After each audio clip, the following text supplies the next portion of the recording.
There is no central authority within the regime anymore. There are multiple separate authorities in competition with each other. President Trump was going to say, we don't even know who to negotiate with. We don't know. It's like, who's in charge? So we have the main key figures are Vahidi, Abdullahi, Hossein Taeb, Ghalibaf. Who else? The Office of the Supreme Leadership as an institution, the National Security Council as an institution. Is Khatami, is he a player or is he just a kind of token? Khatami is a tool like IRGC, and he's now being played as a card because there are parts of the regime that think that we need to go all out and start war because the current economic isolation the United States puts the Islamic Republic on is intolerable, and they're going to not be able to survive this, and they're going to have to make this costly for the Americans so that the economic blockade is removed. Other people think that there is no way. The Americans have found a way for them to cause maximum damage to us with little consequences to them. And we need to actually go and negotiate with them again. And this time we need to come up with bigger offers to satisfy them. So Khatami, which is a former president of the Islamic Republic and also a major so-called reformist figure, probably we could be the leader of the reformist figures, probably like him and Rouhani are the biggest names in this camp, is now back. And the reason why he's back is probably because the people who actually do make the decisions are trying to use them as a way to convince people within the regime that we need to surrender, and also to use them as a way to talk to the Americans and basically capitulate. Who is behind that position, the surrender position? Like, who is the real authority?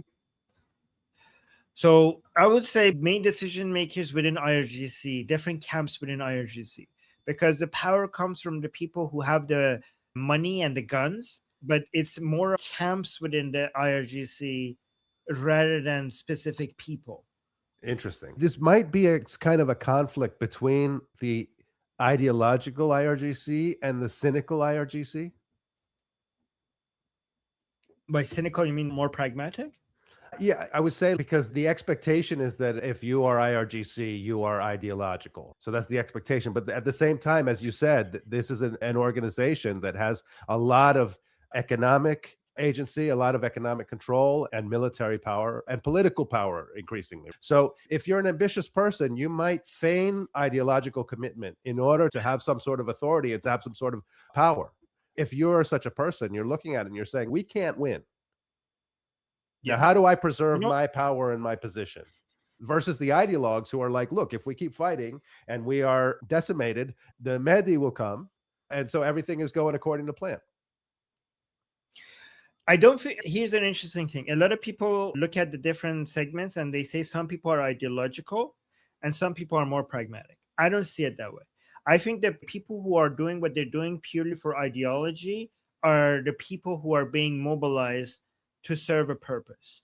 I think the ideology is, even for the so-called more ideological people, the ideology is a tool.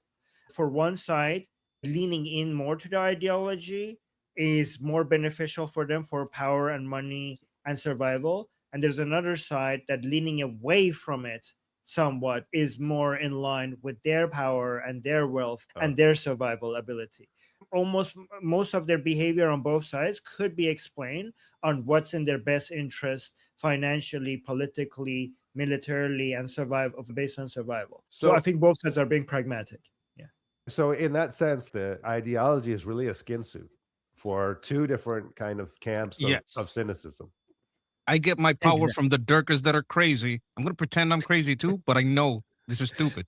My name is Armin Navabi. I'm an Iranian political analyst with decades of experience fighting the Islamic regime inside and outside of Iran. Make sure you follow me for more, and also make sure you join our discussion group. I'm there almost every single day. Come talk to me there and the rest of the people there in our group calls. It's a great place to meet and talk to people who like talking about politics. The link is in the description and or in the bio. You could also get there by scanning the QR code on the screen. See you there.